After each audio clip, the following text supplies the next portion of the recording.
Hello learners, welcome to our studio of National Institute of Open Schooling. I am Arvind Singh Negi, your maths teacher. Friends, let us now study classification of sets. First type of sets that we are going to take is finite sets and infinite sets. A finite set is a set which includes finite number of elements. Its name is suggesting. Infinite sets will have infinite number of elements only. For example, so if we talk about the set of students of your class, since we can count the number of students will obviously be a finite number. So it will form a finite set. If we talk about natural numbers, we all know that natural numbers are uncountable. We can't count the natural numbers. So the set of natural number will be an infinite set. The second category of sets that we are having is empty set or null set. This category is also known as void set. A set with no element. Its name is suggesting. Empty set means a set with no element. So in this type of set, we will be having only the brackets, curly brackets, which will include no element. For example, x such that x is a number greater than 5 but less than 3. We all know that there is no such number possible which is greater than 5 and less than 3. So this set will include no element. So it will form an empty set. So empty set is also called null set or void set, and it is denoted by the symbol phi. Next is singleton set. Now the meaning of singleton set is also very much clear from its name. A singleton set includes one element only. For example, set of even prime number. Now we all know that there is only one number possible which is even as well as prime, and this number is 2. 2 is the only number which is even as well as prime. So this set will include only one element. So it is a singleton set. Next we are having our equal sets and equivalent sets. Friends, equal sets are the sets which are having all the elements equal to each other. For example, suppose we are having a set A which are having elements 1, 2, 3.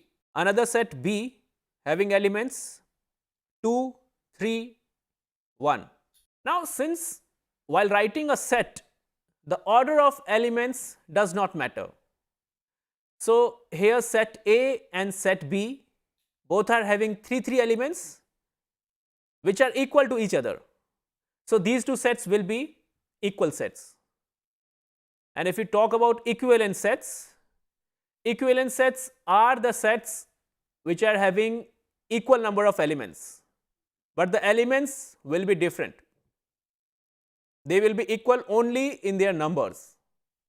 For example, a set C which is equal to the set containing elements A, B, C. Set D having elements X, Y, Z. These two sets C and D both are having 3 elements each, but the elements are different. So these two sets will not be equal, but they will be equivalent sets. So what we found in first example, set A and set B have same elements.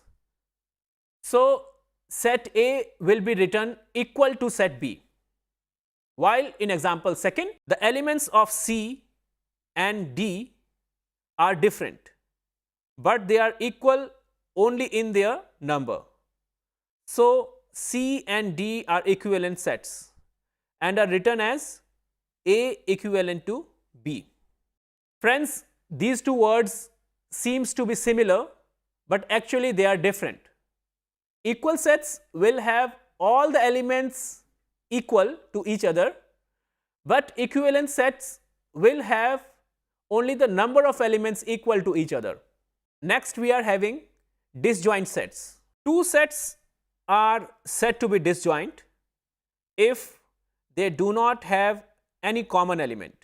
It means if we are having two sets and none of their element is common, such sets will be disjoint sets. For example, A equal to 1, 2, 3, B equal to A, B, C. Now these two sets are having no element in common. So these two sets will be disjoint sets. We are having one more definition here, friend. Subset. Its name is suggesting its definition. A set is said to be a subset of another set B if all the elements of A are contained in the set B. It means whenever a set is a part of another set, part means all the elements of the set are present in some another set, then the first set will be called the subset of the second set. Let us make it more clear with an example.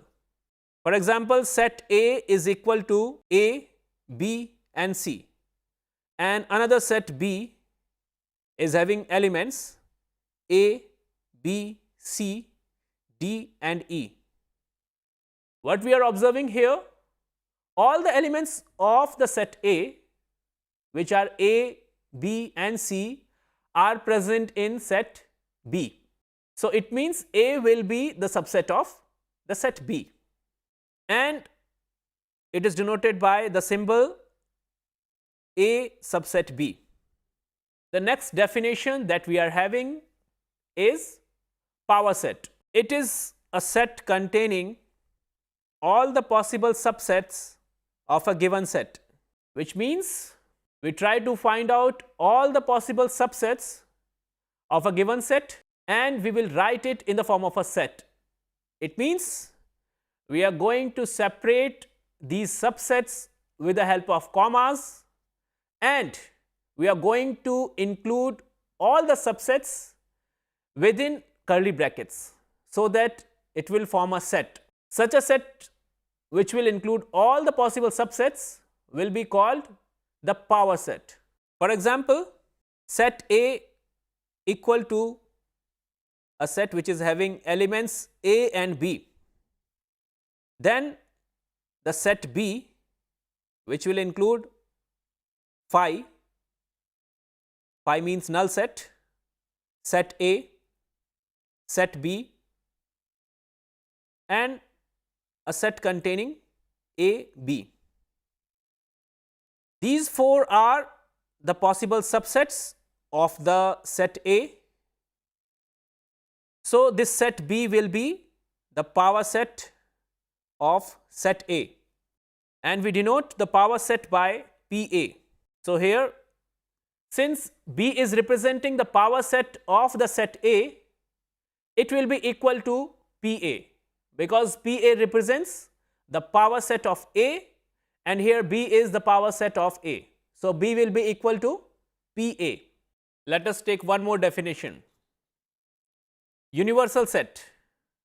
The meaning of universal set is a set containing all the elements of a given number of sets is called the universal set of those sets, which means if we are having a given number of sets, then a set that will contain all the elements of the given number of sets will be the universal set of those sets.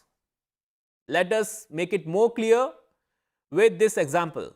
Suppose we are having set A equal to a set which is having elements A, B, C, set B having elements E, H and set C having elements 1, 7, 9, and we want to find the universal set of this set.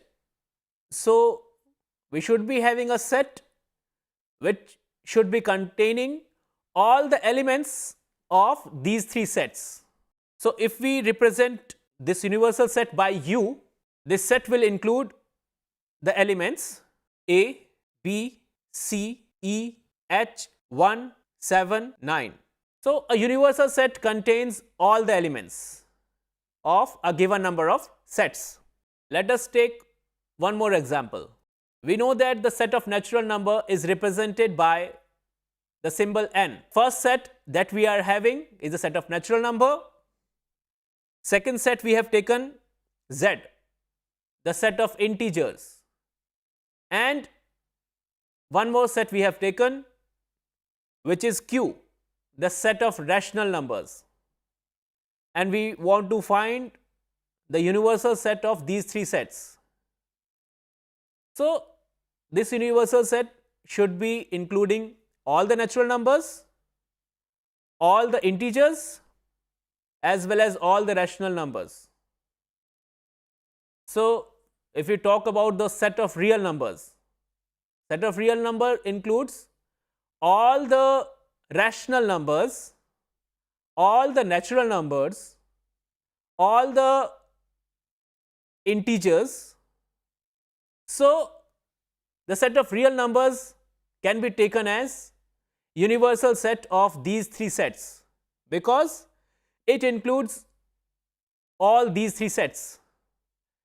So this was all about sets, friends.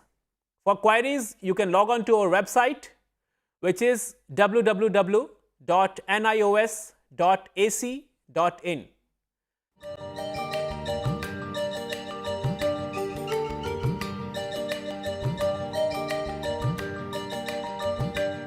Thank you and have a nice day.